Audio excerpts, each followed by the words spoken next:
You're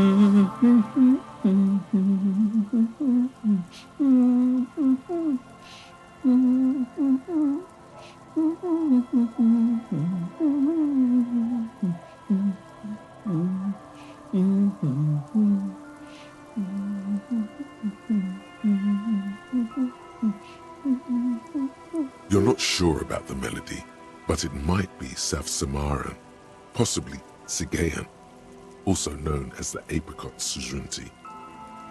Welcome to the fishing village. Please lean in closer. I have cataracts. Then how does she know you're here?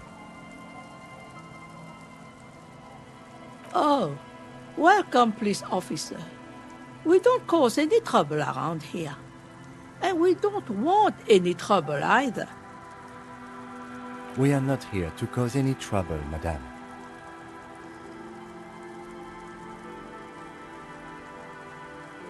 Oh, of course. Last time we saw you around here was 12 years ago. You also came to take care of trouble then. Wish you did. But still, in Martinez, you're considered an ill omen. Oh, the usual.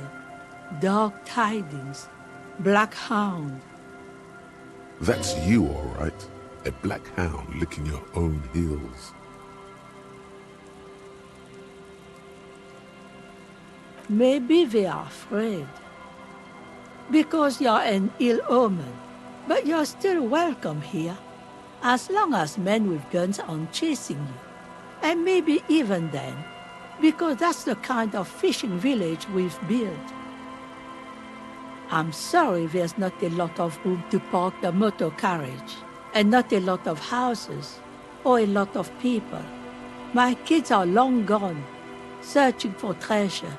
So are others. Ah, look at me ramble on. What brings you to us? Stay? Most people here are trying to leave. That said, if lodgings is what you're looking for, I've got a free room in the shack. I won't charge you for it. Take it as a gesture of goodwill from the village to the RCM.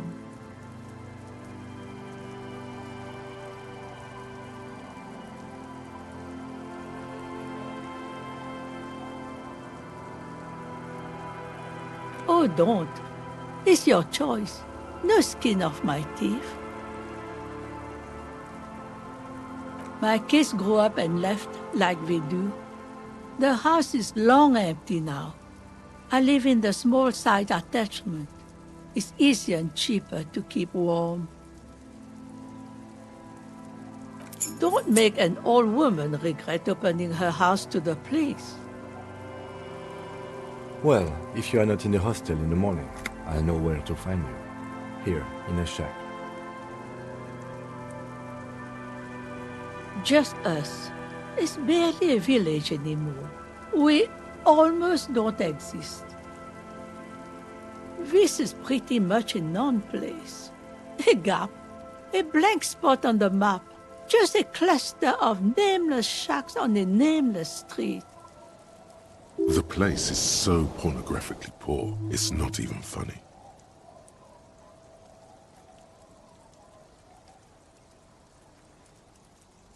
Over there, you can find more of the same. Shacks and trees growing wild. That's the pox. An old military hospital and its surroundings. Or it used to be, during the time of the suzerain. After the war, it was turned into a goodwill hospital for shell-shock veterans and folks looking for some quiet in the old sanatorium gardens. Now the area is crisscrossed with nameless streets and makeshift cinder block houses, shacks as far as the eye can see. The goodwill ran out. The staff left and the place was shut down. It's long gone by now. Well, there's Lillian and her kids. A few new folks live in the house to the east, but they are away right now. And then there's the drunks. Not a pretty sight, but there's little we can do about it. Home is home, even for them. Lillian is tough. Tougher than the men here, at least. If it wasn't for her and the kids, this place wouldn't have a spark of life left. Sooner or later, you'll see for yourself. Don't have to look long to find these guys. Here, for you, no officer. The only money we have here is some coins the drunks tried hiding from their women and then forgot about. Under carts, boats, in little boxes. It's not hard to find. The lack of wealth is the one thing we've got in abundance. It's a cold, cynical smile. Riddles. Fits with the general ambiance here. Aye. Sometimes it's as though I'm also gotten lost inside this nameless nothing. Oh, it seems to be a common theme these days.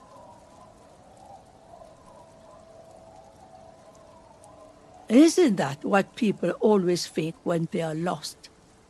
Something I can do for you to find your way, officer? She nods, rinsing another piece of cloth. Not much. There's the abandoned church, the DeLorean Church of Humanity. It's been there since before my time, even. Some things just don't fly, officer. Look around. Who'd go to church here? They built it 300 years ago. Must have been nicer then. So, they don't hold services there anymore? The Ecclesiastes?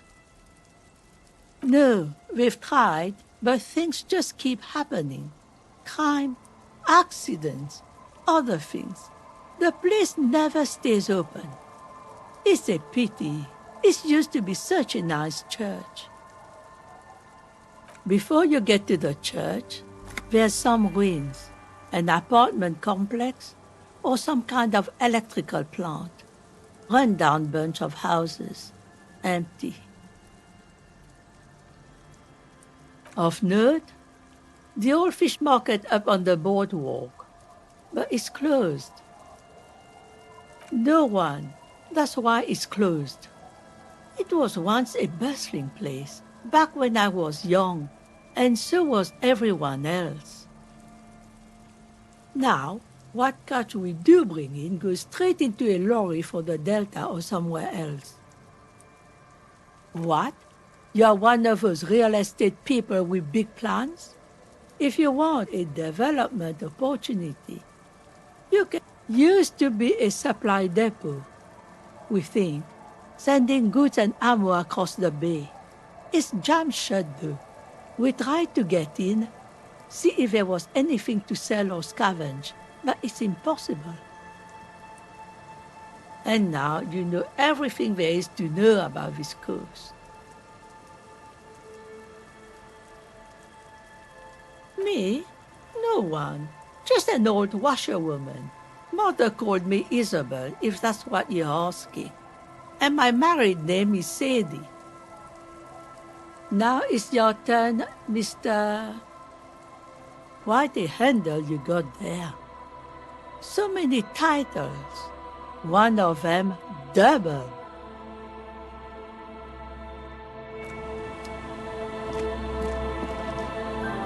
The door has seen better days. The layer of paint has started to peel off due to the salt and wind from the sea. Even the lock looks slightly rusted. I'll wait outside to give you some time and privacy to check out your new living arrangement. But just so you know, after we are done with the day, I'll still be staying in the whirling in rags for the night. We'll meet in front of the shack in the morning. The key turns with a satisfying click. You can enter the shack now.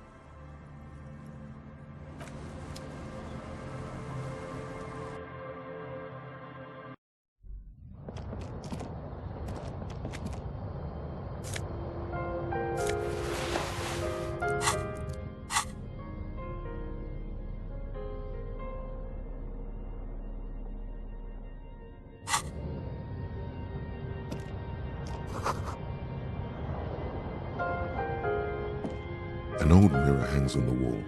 You see the reflection of your face in it, adorned with the expression.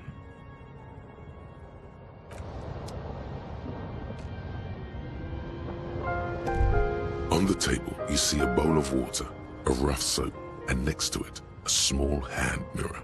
A straight razor soaks inside the wash basin. The water reflects back a vague image of your face. Nose bulbous and red, hair unkempt, wrinkles lining the eyes and forehead. The stash is gigantic. A fresh start looms ahead. Clean yourself up and be born anew. Like an artist with a brush or a master swordsman, you use the small mirror and the straight razor with some soap to remove all that unkempt hair from below the nose line. The sharp blade chafes against your skin, producing a scratching sound. The surface underneath the beard feels tender, the air brushing against it chilly. They feel so smooth, surprisingly so. A feeling of freshness overcomes you, as if you just came from a cold bath. The water reflects back a vague image of your clean-shaven face.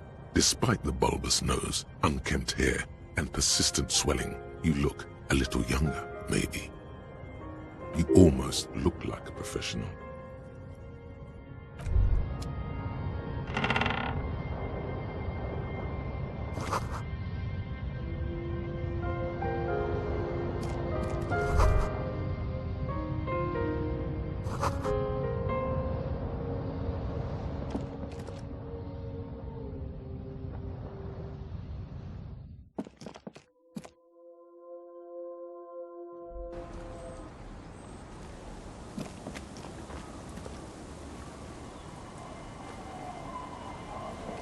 Yes?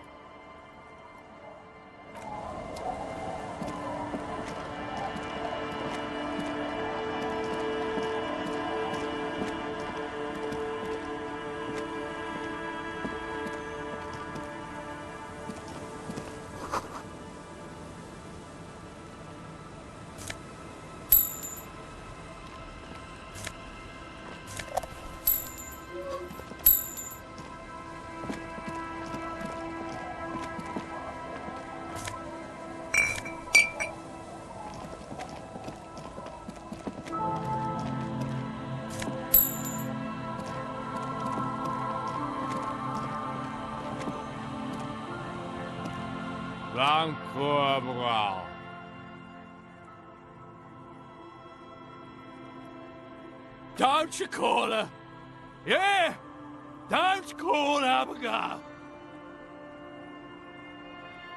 Abigail, oh Abigail. Abigail. Don't you fucking call Abigail. You're not going to get anything out of this guy. He's too drunk. Don't you fucking call her! Hear me? Abigail? Don't call Abigail. Hey, Tequila! Good to see you. How's business? How's the whole reality situation treating you? So what's happening? Yeah, Tequila Sunset.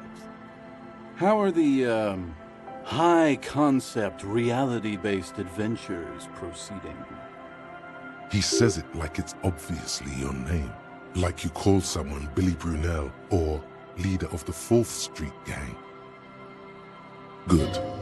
These people know your true name. Looks like it has preceded you, Mr. Sunset. More on that later.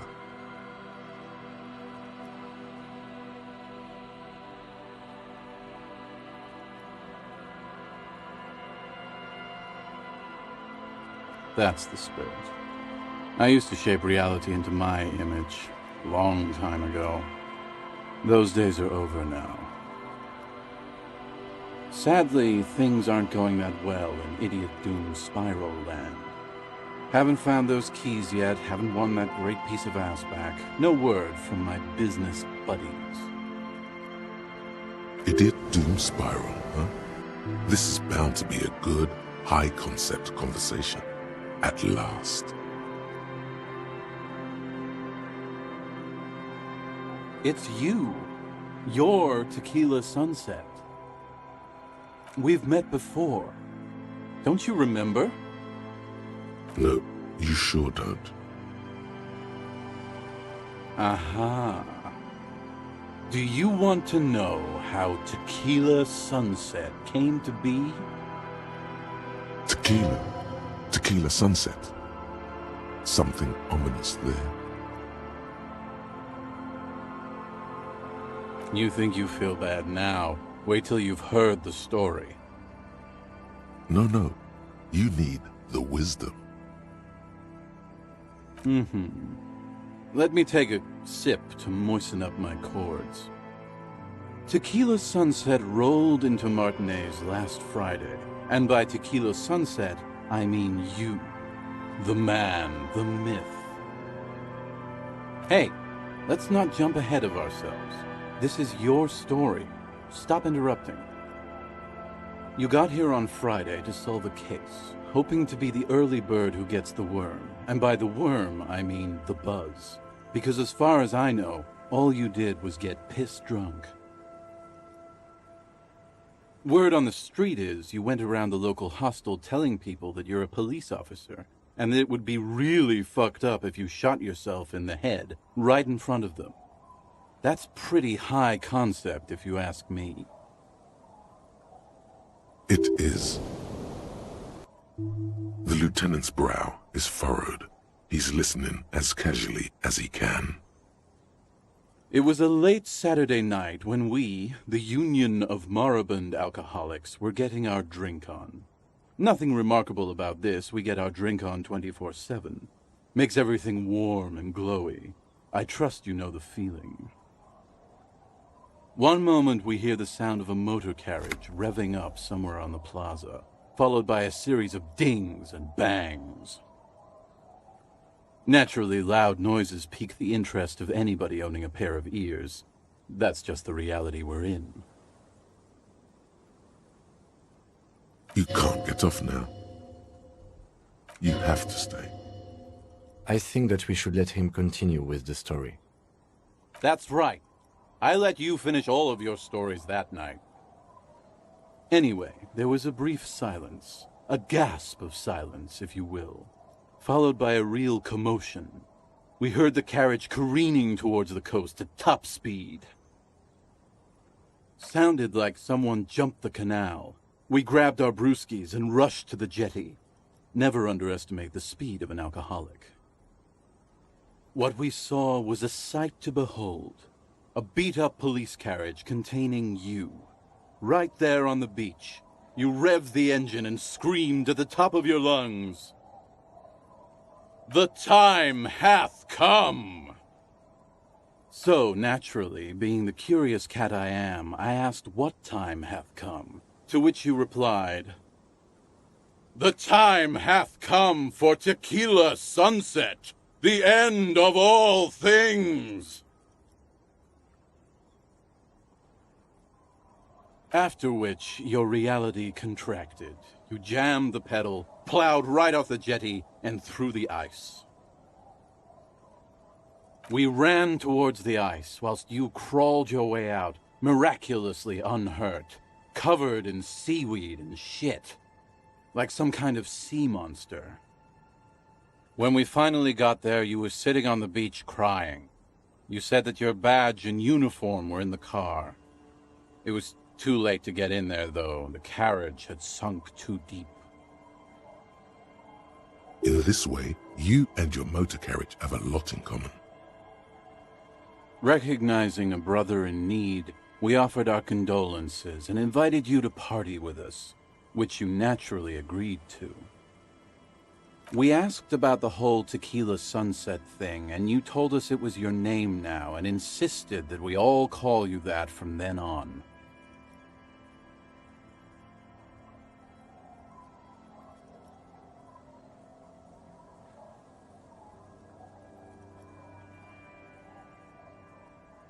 Yeah, I agree. Hours. It was an all-night drink-a-thon. Then, at some point, I think it was Sunday morning, you got belligerent and wanted to talk about Revacholian women. How they're beautiful and also whores and so on. How one of them fucked you real bad. After a short while, you crossed the event horizon, looked sullen, got up, and left without saying anything. Wow, that's quite a story. Yeah, I bet Tequila's a fucking legend around the precinct. You must be proud to work with him. If you only knew.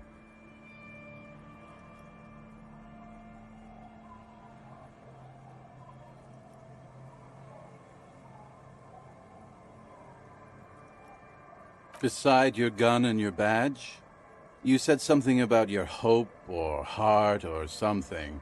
To be honest, the details are a little hazy. In retrospect, I guess you lost your motor carriage too? That's a big one. You told us that they were a bunch of fucking losers whose main interest was cramping your style. No specifics, though. It was more about you that night. You were the star of the show. You were pretty vague about it, but you kept saying you got fucked real hard, and that we've all been fucked too. Please, don't open that door. No one's fucked me. I do the fucking around here. Abigail! It seemed pretty painful, to be honest with you. If I had to guess, I'd say you're still working through some shit. Yeah, you said it was no biggie and that you'd solve it in no time. And that you didn't need anyone to do it. You're doing it solo now. A lot of cops go solo and hermit once they reach that level of alcoholism. Yeah, you said that it was okay that you crashed your carriage because the spectral hand of the market was guiding you. This was before you started talking about how the Pinkies were always trying to fuck you. You kept apologizing for being such a bad cop and for the damage you've inflicted on everyone around you. You also kept pausing to knock the heel of your hand against your temples, saying, "Stupid, stupid, stupid." It's a hard thing for a man to confront his past. That's why I avoid mine at all costs. Whoop-de-doo. So now I'm a fucking storyteller. Right, why not? Better than a beach bum. It depends, really. Are you willing to help me out? You might get scammed here. No, the reality of the situation requires a rather modest contribution. A little motivational package. Booze! Did you already forget our party? The thing I relayed to you earlier. So, have you got anything for good old idiot Doom Spiral? A bottle for a story. Seems fair to me. In that case, I'm not a storyteller. You too, Tequila Sunset.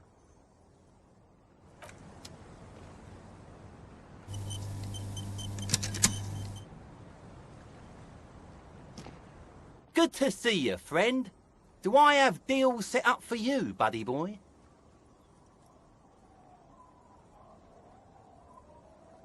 So what do you want? I got smokes. They're cheap. Very cheap. I got Pilsner. Great deal. You won't get a better deal on that piss. Spirits I can let go for 300 real. I also have speed. And by speed, I mean amphetamine.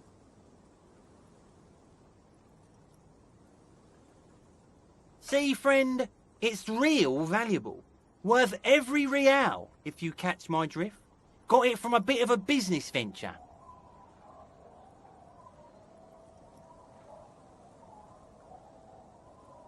You know, it's funny, actually. What? Keep him talking. This guy. Oh, this is medicinal spirits. The good stuff. Got it from the doctor's office. I got one of those scientific ampoules a few months ago. Torpedo, they call it. It's supposed to keep a man from taking a drink. Didn't stop me for shit, that's for sure. 5 lemons with half a pack of butter and you're good to go. It was. In a week, the goddamn kidneys started giving me all kinds of help. Finally, the missus took me to a private doctor's office. Not a charity, the real thing. Those arseholes charged me 4 real to remove the damn thing. But I came out on top after all. The idiots left me alone in there. Now, I used to teach high school biology. I know what doctors use to preserve dead thingies. Swipe 3 cans of this blue medicinal stuff from the back room. Threw the snakes out and voila! What's left is this beautiful blue stuff. 98.7% almost pure alcohol. 2 I already sold to these fine gentlemen here. But this last one is yours for 3 real, if you want it. Don't say it.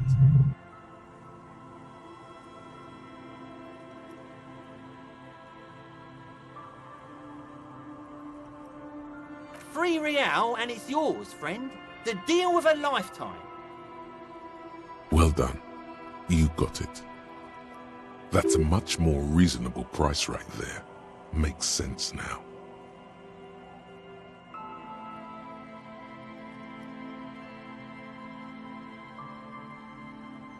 Oh. The system's been good to old Rosemary here, and I'm milking her like a bitch goat in the backyard.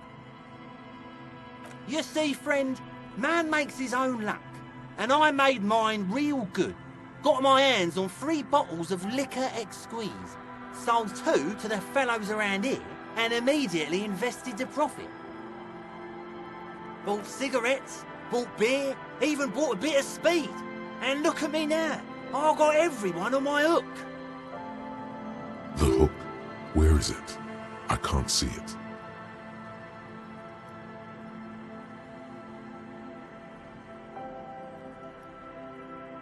Of course. It is what it is, you know. What it's always been. People, buddy boy. It's the people. He has long forgotten what you were talking about.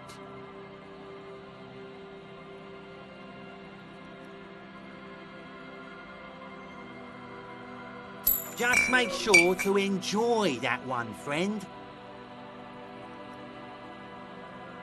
In the civilized world, it's a custom to tip the shopkeep, friend. But come back anyway.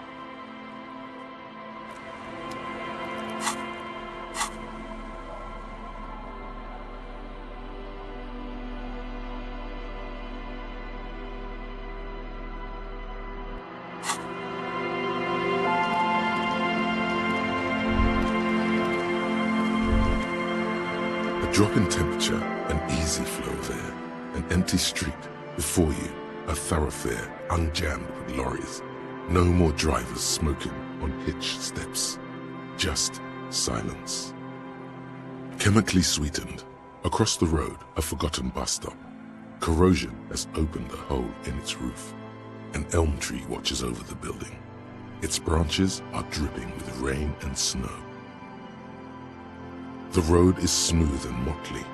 Craters filled with a black asphalt. The asphalt, first laid, is grey already. A row of tenements are under construction in the distance. A tub warm with water, white with soap. A man bathes while radio waves transmit the lottery numbers. 4, 18, 21, 4, 1.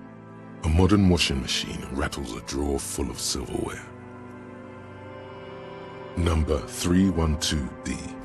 Young girls used to come here, huddled up, hoping for more warmth than their thin coats give them. The bus took them to school. It has not run for 8 years. There were not enough girls to sustain its cost. Craters pocked the surface. Children played in them until heavy trucks full of black pitch rolled in. The landowners have filled the craters with money. It is a vital artery of the flow of trade. The wind moves the aerosol. A detective stands behind the boom barrier. A breeze moves a curl of his hair.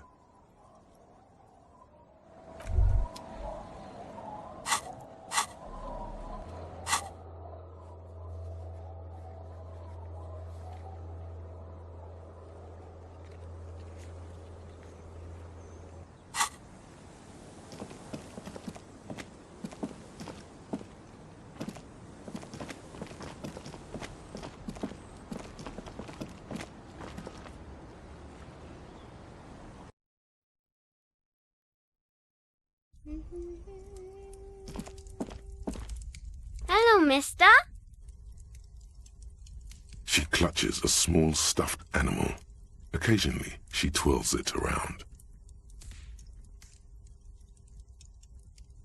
Yes. They don't want to play with me. They're older and play outside. They look the same. Sometimes I can't tell them apart. They look identical.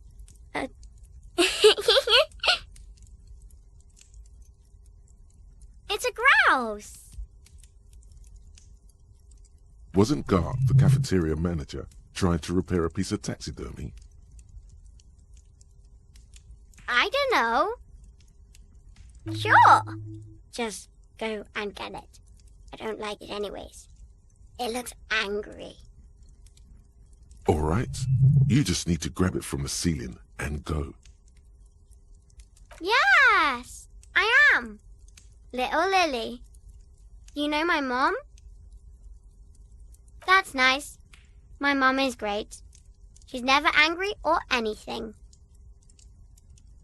It's Lammy. He's my friend. Sort of. Like... Lambie is a stuffed lamb that, admittedly, has seen better days. One of the eye buttons is missing, and the fur is tattered in several parts. Yes. Very soft. Isn't he soft?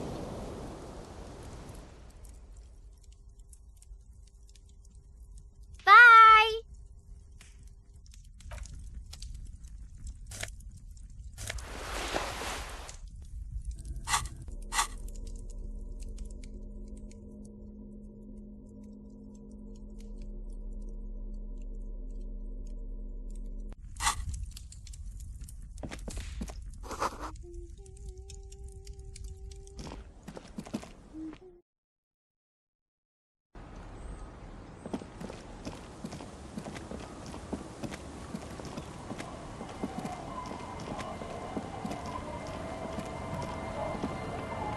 Hi, the sea's gonna calm down soon. I can feel it. The wind is turning southeast. What's on your mind, officer?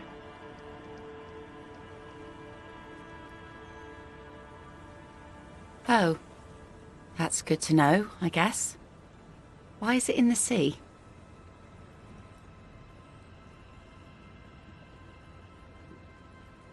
That's great. Until then, you should maybe start thinking about the funeral. Sire, she doth not believe it wasn't you.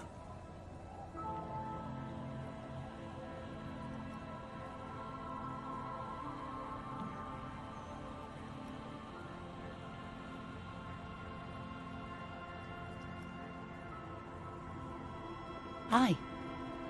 Feels deserved, don't you think? Falling in the line of duty like that and all. And why so? Our things are part of our life world. They're made with human sweat and they share human history. We should care about them as we care about humans. To some extent, at least. Life World. Someone's been reading up on last century Gottwaldian philosophers. Play it cool now. Oh yeah? You won't even be able to get it out of the water before early June. And where are you going to bury it? Who to invite? What music to play at the wake? Take it from someone who's been through a few funerals. It's easiest to just leave them there and let nature take care of it. That's all we have time for right now anyway. Come back here in June and see how you feel about it then. It's not like it's going anywhere.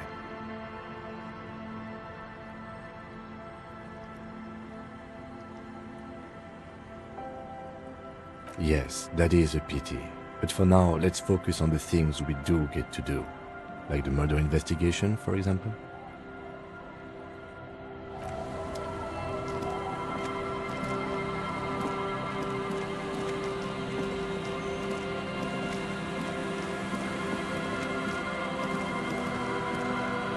Our tenant, the policeman. I hope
A scattering of bullet holes is spread across the cracked wall, reaching from one corner to the other.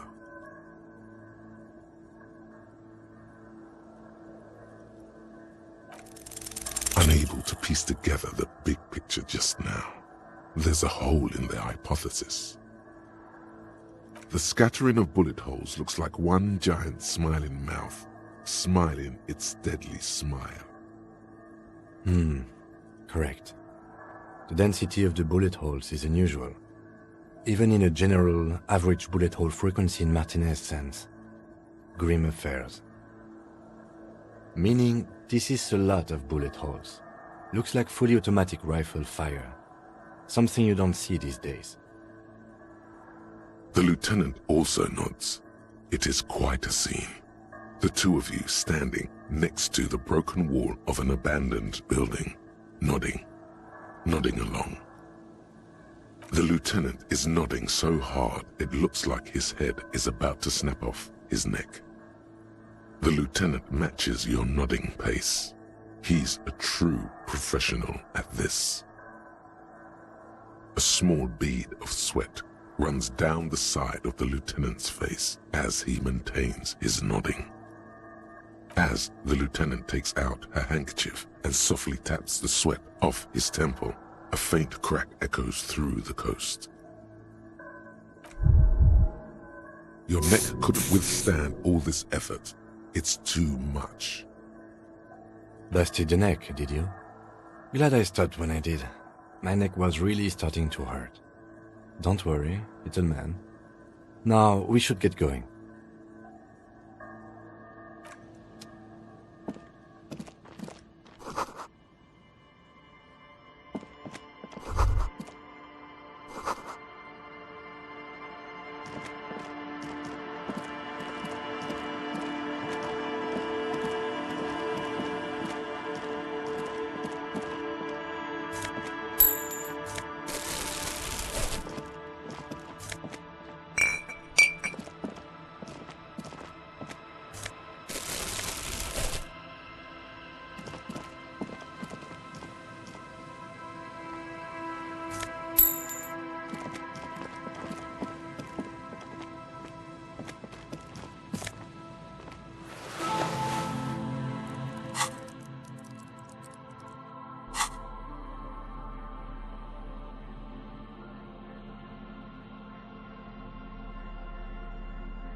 You see a once bright mural towering above you. The signage has peeled off over the years, but you can still make out Feld Electrical R&D.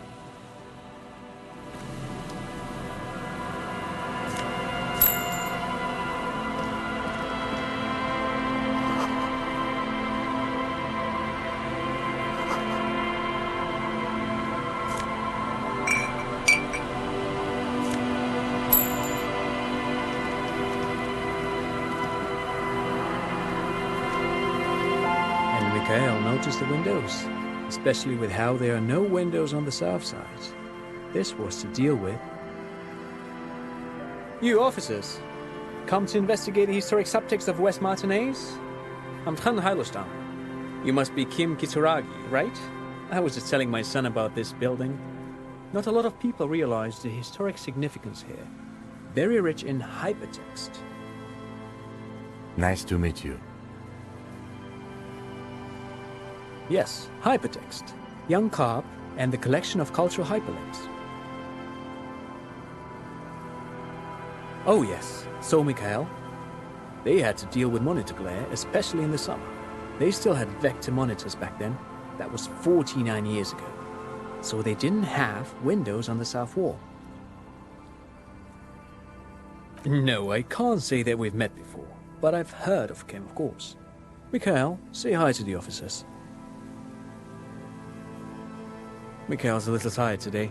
We spent all night trying to run Orbis on his radio computer. Have you heard of it? It's a programming language used in Grant. quite tricky, but he wanted to play this Grad-made adventure program. We've been getting really into worms lately. The man speaks in the artificial cadence of a professor, or someone who's been on too many radio shows. But I assume you're not here for giant worms when there are so many real things to see. Just as I was telling Mikhail before, this is where the Coalition landed in 08. We could be standing on what is the most interesting landmark in Revachol West. Wow, get a load of this guy. He really enjoys his trivia. The Orbis programming language was named after its inventor, Victor Orbis, a cybernetician from Grad. They run Vox in the Occidental countries.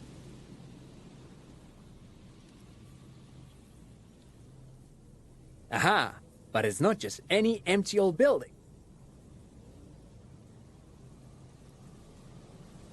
What not a lot of people know is, this used to be the R&D department of Felt Electrical. And Felt, which now sells ink cartridges mostly, was once a top dog in the turn-of-the-century cybernetics boom. It looks old and weathered, with seagulls picking apart its stone and metal carcass. Bushy undergrowth has taken hold of the collapsed rooftop. Some kind of bird has set up a nest on a broken windowsill. That's not surprising. Only a vestigial ink cartridge and ferrotape manufacturer remains. They started out as a midway electronics outfit in Königstein 2 centuries ago. After an aggressive move to Revachol, Feld became a global player in the emerging personal electronics market of the pre-revolutionary era. Still, Tricentennial was beating them in business machines. But Feld had an ace up their sleeve, or should I say they were developing an ace up their sleeve. I'm mixing my metaphors here. It was here in Martinez, possibly in this very building, that they developed prototypes for a tape computer. An elegant folding mechanism of rollers and ferrotape ribbons, portable enough to be a take-it-home solution, revolutionizing business machines, possibly even bring them to the average consumer. Which is a feat of engineering even today's giants, Rehm, ICN and ZAM, haven't achieved yet. He assumes something like a combat stance, facing the wind. Indeed. What? The revolution! Unfortunately, their moonshot project never made it to the market. Feld's move to Revachol backfired. The revolutionary government liquefied their assets and expropriated those very advanced prototypes, possibly from this very building, or one of the adjacent ruins. All of this was built by Feld, even the boardwalk. Wild Pines built Martinez proper as a resort for their middle management. Feld built this side of town for R&D.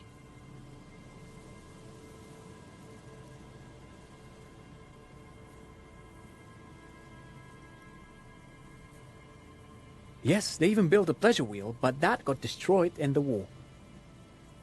A pleasure wheel? Yes, to lure in their star engineers. This part of Martinez was nothing but reeds before Feld arrived. They had to make the prospect of living here attractive. It was supposed to become a global center for innovation in cybernetics. But history had other plans.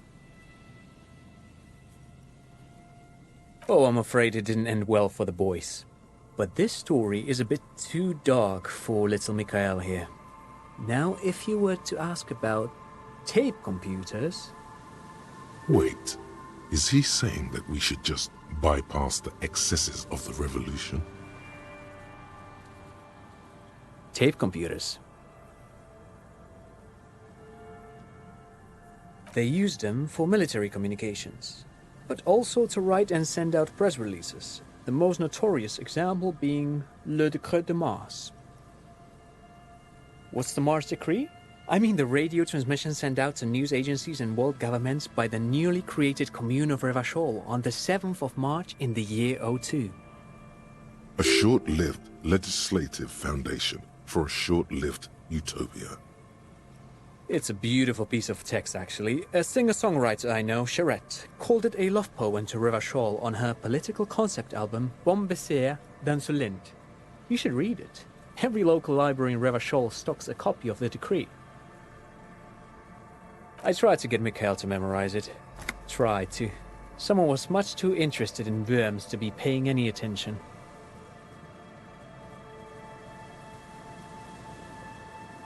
Actually, no one knows. No one even knows what a computer made entirely of tape would look like.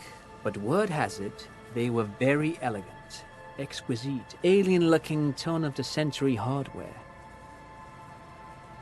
Buckle up. 10 years ago, I did a little freelancing, I guess you could say. I was a special consultant for an exhibition at the Womty Center in Vredefort, Oranje. It raised the same questions, and we had lengthy discussions with Paul Ockerman, who was head curator at the time. This was before the twins Keith and Guy Juice joined the team, trying to...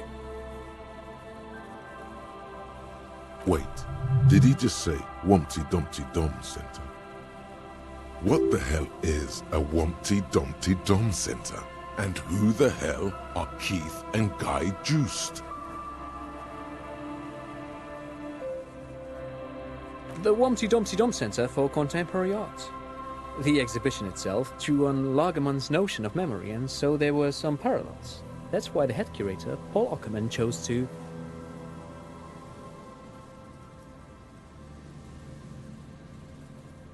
In fact, I'm not.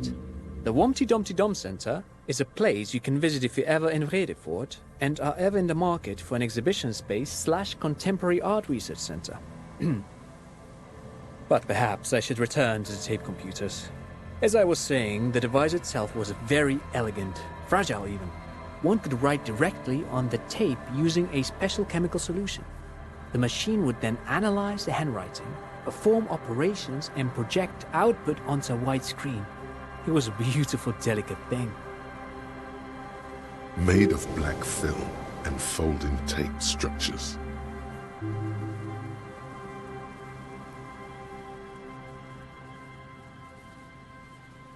Very, very cool. Though I understand the socio-economic causes of the revolution, it pains me to imagine the revolutionaries setting fire to this precious device. But so they did.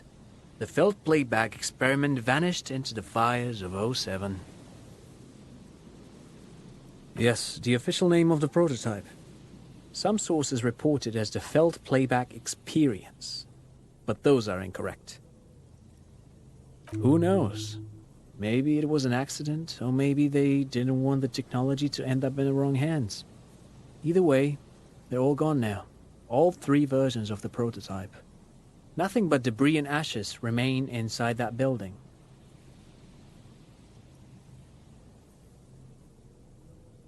But of course, what else?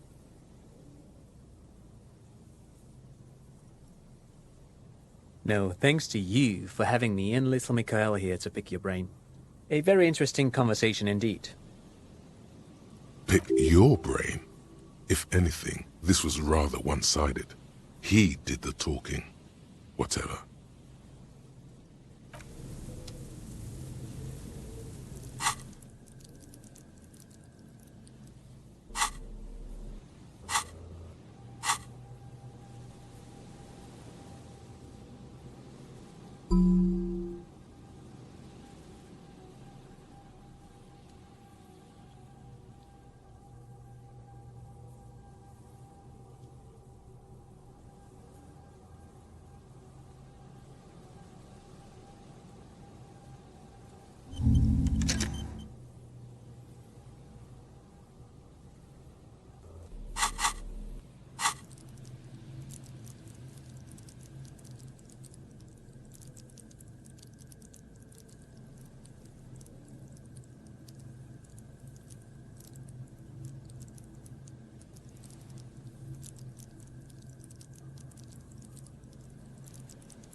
The remaining windows rattled from a strong gust of wind. They're covered in a thick layer of grime. They must have been like this for 40 years. No. I won't even try. You know, I had a partner once. They called him Eyes, because he had to show me things. It's that bad. Well enough, actually. It's odd how that works. I'm no sharpshooter, but I passed my shooting courses 7 out of 10.